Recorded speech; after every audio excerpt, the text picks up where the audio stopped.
இருக்கிறான், நான் அவனுக்கு எத்தனை வாட்டி தான் மன்னிக்கிறது?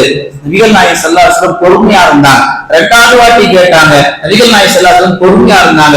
3வது வாட்டி கேட்டாங்க, நபிகள் நாயகம் ஸல்லல்லாஹு அலைஹி வஸல்லம் பொறுமையா இருந்தாங்க. 4வது வாட்டி கேட்கும்போது ரசூலுல்லாஹ் இந்த வார்த்தையை பதிவு செஞ்சாங்க, ஃபீ குல்லி யௌமின் 70 மர்ரதா. உங்ககிட்ட வேலை செய்யற வேலையாளிய ஒரு நாளை மன்னிக்க ஒரு வாட்டி முடியலன்னா மீதி 69 வாட்டி மன்னிப்பது ஒரு மீது கடமைனா. ஒரு வாட்டி 2 வாட்டி மன்னிச்சா உங்களுக்கு வெறுக்கத்தான் செய்யும். 70 வாட்டி மன்னிங்க. 70 வாட்டி மன்னிச்சு அவன் அதுக்கப்புறம் அந்த தப்புதான் பண்றான்னா பாலப்படுத்துற ஊர் சேர்க்கிற மாதிரி நாசுக்கு அவனை கழட்டிடுங்க. எடுத்த இடத்துல ஒரு வாட்டி 2 வாட்டி நான் ஒழுங்கா இருக்கணும் அப்படி மன்னிச்சு விட்டுட்டீங்கன்னா அப்புறம் ஒரு மனிதன் தானே. குடும்பத்தினுடைய மனபாரம் இருக்கும், குடும்பத்தினுடைய கஷ்ட நஷ்டம் இருக்கும், உடல் வலி இருக்கும், உடல் சோர்வு இருக்கும், அவனை சுற்றி கேவலமான எண்ணங்கள் எல்லாத்தையும் அவனை தாண்டிதான் அவனுக்கு சர்வ செய்யறான். எல்லாத்தையும் தாண்டிதான் உனக்கு அவன் வேலை செய்யறான். அப்படி இருக்கும் பட்சத்துல எடுத்த இடத்துல ஒரு வாட்டி 2 வாட்டி மன்னிச்சுட்டு அவன் கேட்க மாட்டேங்கிறான்னா இது எந்த விதத்துக்கு நியாயம்? இஸ்லாம் உழைப்பை இந்த அளவுக்கு மதிக்கிறது. அதே நேரத்தில் உழைக்கக்கூடிய மனிதர்கள் தவறு செய்தால் அந்த தவறை எத்தனை வாட்டி மன்னிக்கணும் என்ற பண்பையும் மாண்பையும் இஸ்லாம் நமக்கு அழகாக போதிக்கிறது. அபூ மஸ்ஊத் என்று சொல்லக்கூடிய ஒரு சஹாபி ஒரு வேலை என்ன செய்ய தன்னுடைய வேலையாளியை பார்த்து சொன்னாங்க, உன்னை என்ன பண்றோம் பார் அப்படின்னு ஒரு கடுமையான குரல்ல எங்கோது ஒரு சத்தம், ஓ அபூ மஸ்ஊதே நீ அல்லாஹ்வை பயப்படவில்லையா? திரும்பியும் பார்த்தாங்க யாரும் இல்லை. கொஞ்ச நேரத்துல கழிச்சு ரசூலுல்லாஹ் முன்னாடி வந்தான். பார்த்தா அந்த குரலுக்கு சொந்தக்காரர் ரசூலுல்லாஹ். சொன்னாங்க ரசூலுல்லாஹ், அபூ மஸ்ஊதே இந்த வேலைக்காரனை நீ அகற்றுவதை போன்று அல்லாஹ் உன்னை அகற்றுவதற்கு எவ்வளவு நேரம் ஆகும்? தன்னிடத்தில் வேலை செய்யக்கூடியவர்கள் மிரட்டவோ அது அவர்கள் ஒரு வகையான வார்த்தை உருட்டவோ அல்லது பார்வை நான் பார்த்தா ஏற்றி வந்து சேர் போடணும், நான் பார்த்தா ஏற்றி கை கட்டி நிற்கணும், நான் வந்தான் எனக்கு மரியாதை, இதெல்லாம் இஸ்லாத்துல சொல்லப்படாத காரணங்கள். இதை நாமளே உருவாக்கி வச்சிருக்கிறோம். கிடையவே கிடையாது. பெருமானார் சொன்னார்கள், அல்லாஹ் உன்னை தண்டிப்பதற்கு ஒரு நேரம் ஆகும். அபூ மஸ்ஊத் சொன்னார்கள், இனி ஒருபோதும் நான் அவரை என்னுடைய அடிமையாக வைக்க மாட்டேன், விடுதலை செய்கிறேன் என்று சொல்லி டோட்டலா விடுதலை செஞ்சிட்டார். பெருமானார் ஸல்லல்லாஹு அலைஹி வஸல்லம் சொல்லி காட்டுவார்கள், இந்த பண்பு எல்லா மனிதர்களுக்கும் வர வேண்டும்.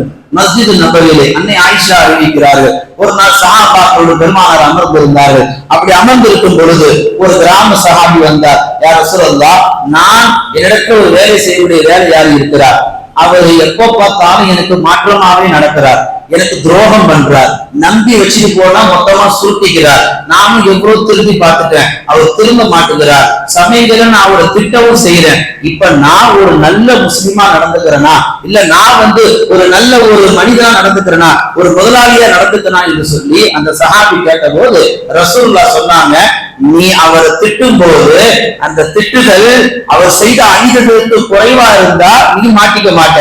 நீ திட்டின திட்டம் அவர் செஞ்ச அநீதம் 2 ஈக்குவலா இருந்தா 2 பேருக்கும் பிரச்சனை இல்லை.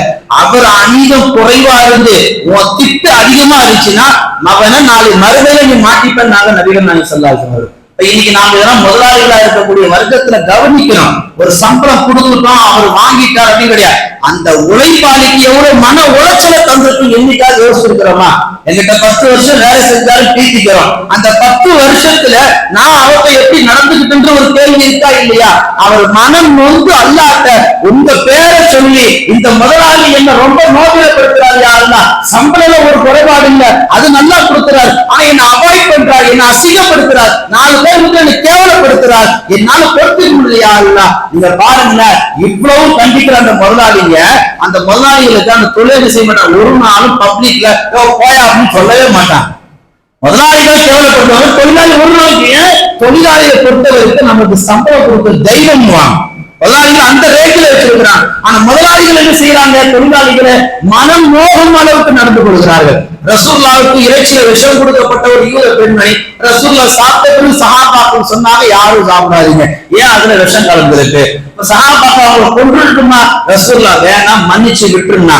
தனக்கு விஷம் வைத்த ஒரு பெண்ணை கூட, தான் தன்னை கொள்வதற்காக முற்பட்ட பெண்ணை கூட சஹாபாக்கள் கோபப்பட்ட போது ரசூலுல்லாஹ் அதை மன்னிச்சாங்க. அந்த மன்னிக்கக்கூடிய மாண்பு முதலாளிகிட்ட வரணும். இன்னைக்கு வேலை செய்யக்கூடிய வேலையாளர்கள் எப்படி எல்லாம் பாடுபடுத்துறாங்க தெரியுமா? ஒரு பெரிய ஆலயம், அந்த ஆலயத்துல ஒருத்தர் வேலை செய்யறாரு. அந்த வேலை செய்யக்கூடிய ஆலயத்துல அந்த ஊழியர் அந்த முதலாளி சொல்றாரு, இன்னைக்கு ஒரு விஐபி வர இருக்கிறாரு, நீ அவரை போய் கரெக்டா பிக்கப் பண்ணிட்டு வந்து. இவருக்கு சொன்ன அட்ரஸ் தெரியல, இவர் அங்கங்க சுத்திட்டு வந்து நிக்கவும் முதலாளி போன் பண்ணி உன் சீட்டை கிழிச்சாச்சுன்றார். உன்னெல்லாம் எவன் முதலாளி ஆக்குறான்னு தெரியல. இரண்டாவது, இதே இன்னொரு ஆலயத்தில் ஒரு என்ன செய்தார், ஒவ்வொரு நாளும் மக்களுக்கு நல்லது என்று சொல்றார். அதுல ஒரு நாள் ஒரு புத்தகம் படிச்சார், அதுல இன்னொரு நாள் இன்னொரு புத்தகம் படிச்சார். ரெண்டு புத்தகமே நேர்வழி காட்டக்கூடியதுதான். ரெண்டு புத்தகமே ஏன் அமல்கள் சிறப்பே வச்சுக்கீங்களேன், ஏன் முந்தோட அதிசய வச்சுக்கீங்களேன், உங்களுக்கு சொல்றோம்னு அர்த்தம் சொல்லணும். அப்படி படிக்கும் பொழுது அந்த ஊழியரை பார்த்து கேட்கப்படக்கூடிய ஒரு கேள்வி, உன்னை யார் இதெல்லாம் படிக்க சொல்றது? அப்ப அவர் சொல்றாரு, ஏன் ரெண்டுமே நல்ல விஷயம் தானே, அதெல்லாம் நீ போய் ஏற்று பேசுற, நீ அசோட ஒரு வேலை முடிஞ்சது கேட்டுக்கிட்டாச்சு. இதே இன்னொரு விஷயம் என்னன்னா, முதலாளிகள் தொழிலாளிகளை பார்க்கும் பொழுது சலாம் சொல்லணுமா அல்லது வணக்கம் சொல்லணும். ஏன் நீ சொன்ன என்ன, ஒரு முதலாளியை நீ சலாம் சொல்லு, நீ குட் மார்னிங் சொல்லு, நீ இறங்கி வாங்க. ஒரு தொழிலாளிகள் என்ன சட்டம் இருக்கு, நீ எனக்கு சலாம் சொல்லல, நான் வரும்போது நீ என்ன மதிக்கல, அதனால நான் உன்னை வேலையை விட்டு நீ பார்த்துன்னு சொல்லி கேவலமான முதலாளிகள் இந்த உலகத்துல இருக்கிறதுனாலதான் உண்மையான உழைப்பாளிகளுடைய கண்ணியம் மகத்துவம் எதுவுமே வெளியே தெரியறது கிடையாது. அனுசரில்லா 10 வருஷம் பெருமானாட்கள் வேலை செஞ்சாங்கல்ல, அவங்களே சொல்றாங்க, ஒரு நாள் கூட ரசூலுல்லாஹ் என்ன ஏன் செய்யல ஏன் செஞ்சு கேட்டதே கிடையாது. இன்னைக்கு 10 வருஷம் வேணாம், 10 நிமிஷம் ஒருத்தர் வேலை செஞ்சாலே போகும், அதுக்குள்ள 10,000 பிரச்சனை. அவர் அப்படி இருந்தால் எப்படி மனுஷன் தானே குறையத்தானே செய்யும், நாம என்ன வழியுள்ளாவா அதெல்லாம் சரி செஞ்சுட்டு போவ. கண்ணியமிக்க அல்லாஹ் நல்லடியார்களே, இந்த வேலை விஷயத்தில் உழைப்பாளிகள் விஷயத்தில் அவருடைய உழைப்பை மதிக்கக்கூடிய மக்களாக நாம் உருவாக வேண்டும். அதே நேரத்தில் அந்த மக்கள் செய்யக்கூடிய அந்த தவறை நாம் மறைத்து அதை மன்னித்து நாம் கடந்து போக வேண்டும். இல்லாவிட்டால் உழைப்பாளிகள் பதுவா செய்தால் முதலாளியாக்கிற நீ ஒரு நாள் அல்லாஹ் உன்னை ஏழையாக மாற்றி விடுவான். எல்லாம் வல்ல அல்லாஹ் தஆலா அப்படிப்பட்ட மோசமான ஒரு வாழ்வதை விட்டு அல்லாஹ் நம்ம எல்லோரையும் பாதுகாப்பானாக.